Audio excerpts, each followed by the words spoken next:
Download करें जनमत Haryana app.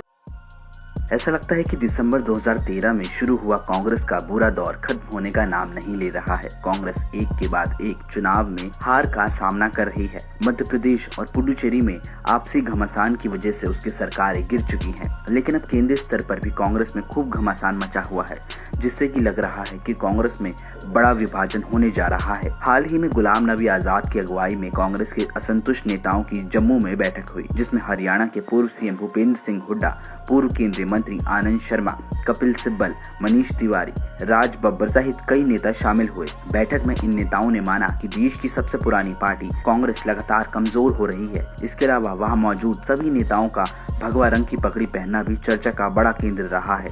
अब प्रदेश में भी इन नेताओं की बैठक होने जा रही है। कहा जा रहा है कि जम्मू की तरह कुरुक्षेत्र में भी ये नेता फिर से इकट्ठे हो सकते हैं। G23 के इन नेताओं का इकट्ठा होना और गांधी के खिलाफ विद्रोह करना हरियाणा कांग्रेस के पूर्व अध्यक्ष और अपना नया मोर्चा बना चुके अशोक तंवर को रास नहीं आ रहा है। खास तौर पर गुलाम नबी आजाद और भूपेंद्र सिंह हुड्डा की जुगलबंदी से अशोक तंवर का पुराना दर्द फिर से जाग गया है। तंवर ने आजाद और हुड्डा को गद्दार करार दिया है। तंवर ने दोनों को बीजेपी का एजेंट तो बताया ही, साथ ही ये भी कहा कि दोनों बीजेपी कांग्रेस मुक्त भारत की मुहिम को पूरा करने में जुटे हुए हैं। ये गुलाम नबी जैसे लोग जो है, ये जो G23 है, ये गद्दार 23 है, गद्दार। और ये कांग्रेस को ख़त्म करेंगे। ये जो भारत बीजेपी का जो सपना है कांग्रेस मुक्त भारत का, उसको साकार करने में ये लोग लगे हुए हैं। तो इसलिए ये लोग, इनके इशारे पर वही गुलाम नबी, मोदी जी उनके लिए रोते हैं, वो मोदी जी के लिए रोता है, उनको कश्मीर में अच्छा बताता है। कोई बड़ी बात नहीं कि बीजेपी का मुख्यमंत्री उम्मीदवार हो सकता है अगला वाइस प्रेसिडेंट का कैंडिडेट हो, क्योंकि ऐसे ही लोगों की तो जरूरत है उनको। भारतीय जनता पार्टी ने कांग्रेस के अंदर ही एक ऐसी बी टीम तैयार कर दी है, अपना गिरोह बिठा दिया है, जो अंदर से उनको खत्म करने में लगा और खत्म करेगा।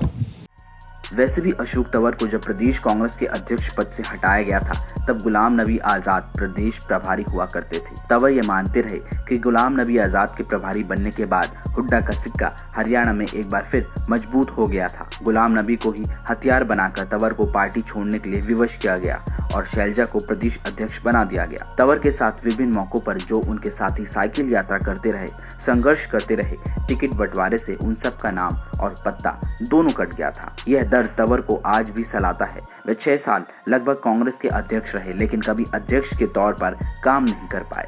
सभी विधायक हुड्डा के साथ ही जुड़े रहे, तो उनकी कोई मान्यता ही नहीं था। ऐसे में राहुल गांधी के स्वागत समारोह में जो उनकी धुलाई हुई, पिटाई हुई, रोने भी नहीं दिया, तो भी कोई पर्चा दर्ज नहीं हुआ। पिछले साल सितंबर में जब हुड्डा और आजाद की राष्ट्रीय कार्यकारिणी से छुट्टी हुई थी, तब अशोक तंवर अपनी खुशी को छुपा नहीं पाए थे और इसी को लेकर सोशल मीडिया पर एक पोस्ट लिखी थी, जिसमें उन्होंने कहा था कि भाजपा की चाशनी में डूबे पुराने घाघ कांग्रेसियों की हकीकत अब हाईकमान को समझ में आने लगी है, लेकिन अभी भी कई और ऐसे चेहरे हैं जिन्हें निपटाना बाकी है। तंवर ने इस पोस्ट में सीधे सीधे गुलाम नबी आजाद की फोटो लगाई और कहा कि अगर गुलाम नबी जैसे लोग ना होते तो हरियाणा में आज कांग्रेस की सरकार होती। उनके दावे में कितनी सच्चाई साबित होती है, ये एक हाइपोथेटिकल सवाल है, लेकिन तंवर ने अपनी भड़ास निकालने में अपनी रचनाशीलता को यही नहीं रोका था। उन्होंने गुलाम नबी की तुलना रंग बदलते गिरगिट से भी कर दी और एक शानदार वीडियो भी फेसबुक पर अपलोड किया था।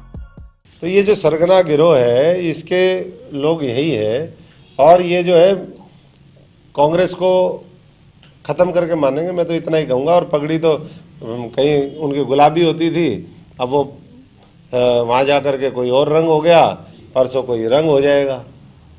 तो रंग बिरंगे गिरगिट घूम रहे हैं। G23 की बैठक में आजाद और हुड्डा के बागी तेवरों ने तंवर को एक बार फिर दोनों पर निशाना साधने का बड़ा मौका दिया है और कांग्रेस में हुड्डा को साइडलाइन करने की उम्मीदें फिर से बढ़ गई हैं। अब देखना यह है कि क्या हुड्डा को लेकर तंवर की मनोकामना पूरी होती है या नहीं। ब्यूरो रिपोर्ट, जनमत हरियाणा।